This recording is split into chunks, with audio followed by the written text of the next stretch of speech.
Hey everyone, it's the Gold Striker. Been a long time. Well, we got a new project. We are finally going to get ourselves a shop. That's right, a 30-foot by 40-foot Versatube shop. And while I was out of town, we had a local contractor pour some cement, and I just did the measurements, making sure all the bottom pieces, base pieces are going to be lined up correctly, and made sure that the people who poured the cement didn't make any mistakes. So far, everything looks pretty good. So we're about to open up some boxes and lay down the first pieces for the base rails that go on the bottom. So stick around for that. Well, this is the first box, one of 7.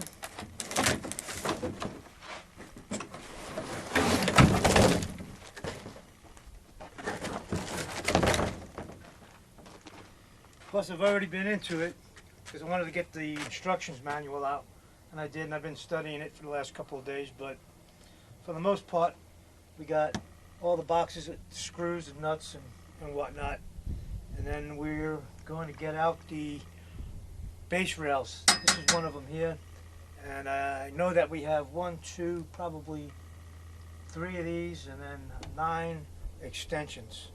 So let's get those set up.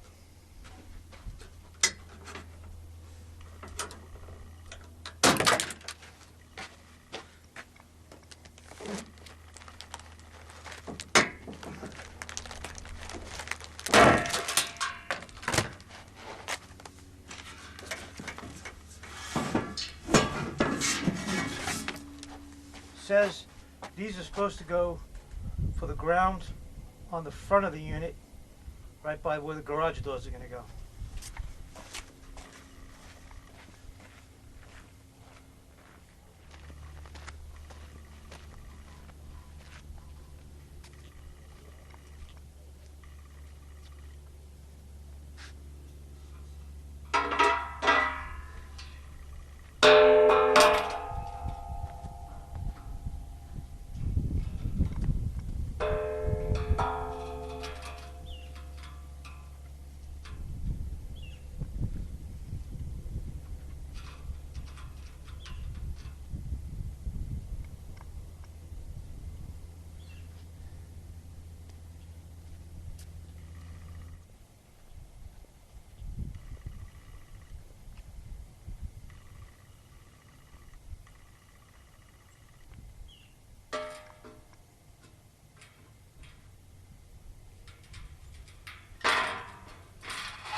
Okay, we're back.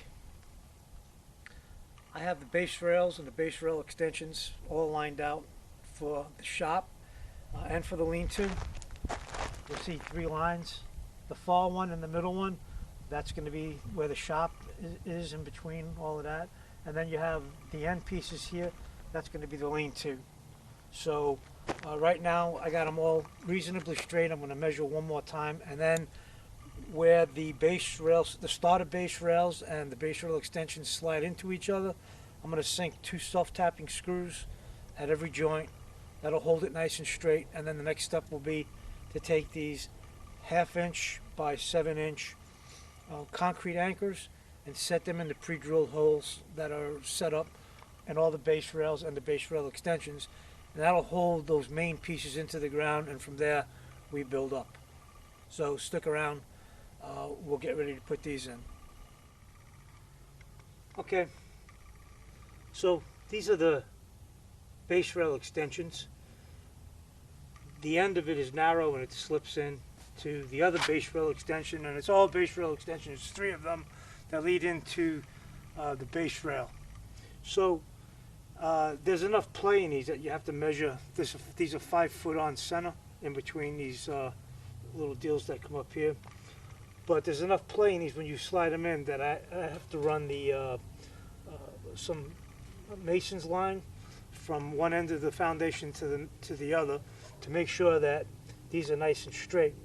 So once I've established that and I've measured diagonally from one corner to the next, and to make sure that all of it's square, I made sure that everything is depending on which building you get, you know, there's different measurements, but still making sure everything's square. It wound up all day today just setting these things up and making sure they're square and not moved. Or they haven't moved. That, you know, whenever you move one piece, it affects another, so on and so forth. So you go to this end and that end, this end and that end. And like I said, I don't want to say I waste the whole day doing measurements, but I want to make sure it's nice and square, and it is. So I've already screwed together where the base extension, the base rail extension slips into the other, the male to the female, if you will. On the receiving end, I have to stick 2 self-tapping screws, and I'll change the camera angle so that I can demonstrate 2 of those screws going in. So this is where one end of the base rail extension goes in, and it will come into over here. So I want to make sure that I get it to where I can bite into both of these.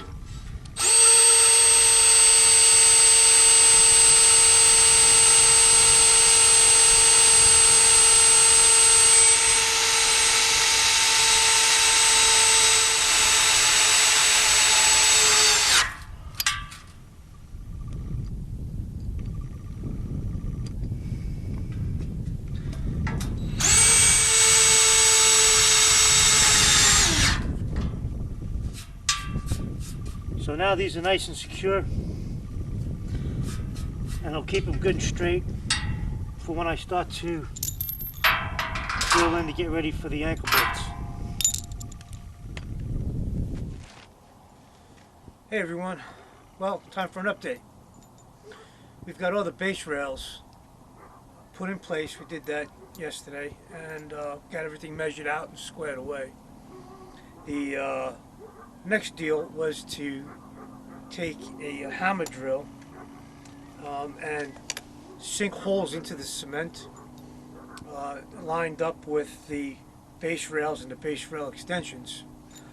There's pre-stamped holes in there that you can use. Once everything's lined up, you can just go in with your masonry drill bit, and then drill away, and of course measure after each hole to make sure, because with all the vibrating, these base rails and the base rail extensions will shake and move. So it got to, you know, this is the first time I'm doing something like this, but on the last row here we got to where the wife and I would drill a hole, blow it out, sink the anchor bolt in, remeasure before we went on to the next one, and then tighten everything down afterwards. I've got one left that I wanted to show you guys how we did it, but before I do that, I want to give you a word of warning. All of the videos that I've seen, when I get to the part where it comes to drilling the holes in the cement to place the ankle bolts, they just kind of blow right through it. Well, make sure that you have a good drill, a hammer drill. We went to Harbor Freight and burned out 2 of them. One was a $29 Central Pneumatic, or no, Chicago Pneumatic, was Chicago Electric, whatever it was, the cheaper orange one. Chicago Electric, I think it was. It didn't make it through one hole, and it just flamed up, and of course we returned it, and I wound up with blisters on my hands, and that, I don't know if it's the power or what, if I was hitting rebar, but the best part of the day was fighting with those Chicago or those Harbor Freight hammer drills. So eventually we just went to Home Depot and got a Milwaukee rotary hammer, SDS Plus, with the Milwaukee 1/2-inch masonry bits for drilling through concrete with rebar. You never know if you're going to hit a piece of rebar, and that'll really slow you up, especially with cheap equipment. So anyway, once we went and got this and a brand new bit, and we came back, and man, it was night and day. Don't even attempt this unless you get a quality rotary hammer drill and a carbide tip masonry drill bit with tungsten tip, or carbide tip, excuse me. It'll make your job a lot easier. It's worth the extra $70, $100 as opposed to those $40, $50 Harbor Freight drills I'm a big Harbor Freight guy, but I got to tell you, when it came to those hammer drills, I wouldn't mess with them. Get a Milwaukee, Bosch. They have them at Home Depot, and it will make your life much easier. It'll make this project go by much nicer. And another thing to take into consideration is with the vibrating and the drilling, and it moves these base rails around. The more you're messing with that, the more they're shaking, and the more chance to knock everything out of square. This here, I'm telling you, 30, 40 seconds, an 8-inch hole, no problem. Okay, so right now I'm gonna grab this bad boy, and it's been used for probably 12 holes already. So I hope it doesn't make me a liar when I say it goes through pretty good. But we got the compressor. We blow out the hole as soon as we drill it out, and then we'll sink the anchor in and we'll snug it up for y'all to see. Okay, as I said earlier, they have the holes already lined up in these base rail extensions and the base rails. This is the end piece. It's already been squared away, and we measured twice, make it nice. So now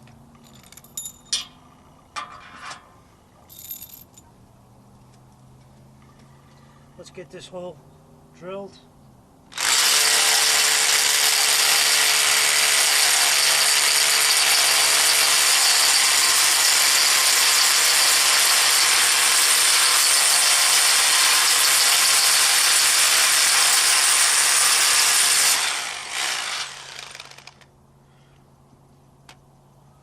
I put a little magic mark to the depth, taking into consideration the 2 inches for the base rail depth, and then another 5 inches into the cement. So that's a total of 7 inches from the bottom, from the tip to there, 7 inches. 5 inches into the cement and the 2 inches here. So next thing to do is blow that out.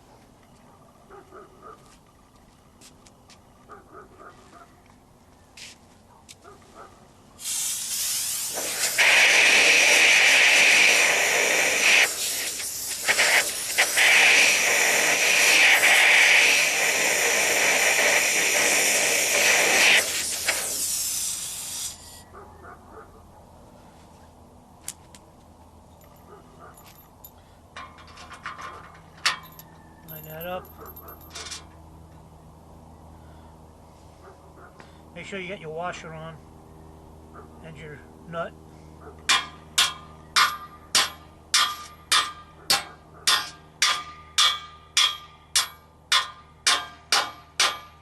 It's in there. Now we'll snug this with a 3/4 inch wrench. It doesn't have to be like a cylinder head bolt where you have 150, 160 pounds of foot-pounds of pressure, because you'll draw in the sheet metal.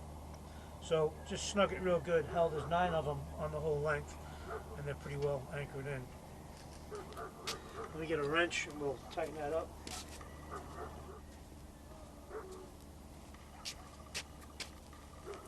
Got all that bad mouth in Harbor Freight with the hammer drills. My son got me some Icon ratchet wrenches, and I do like many of Harbor Freight's items, and I continue to patronize that store, get a lot of my items with it. But when it comes to those rotary hammers, man, stay clear.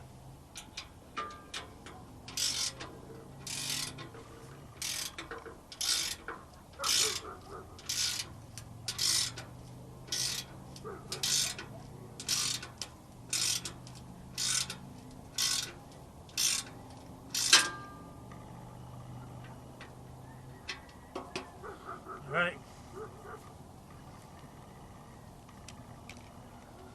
That'll take care of that.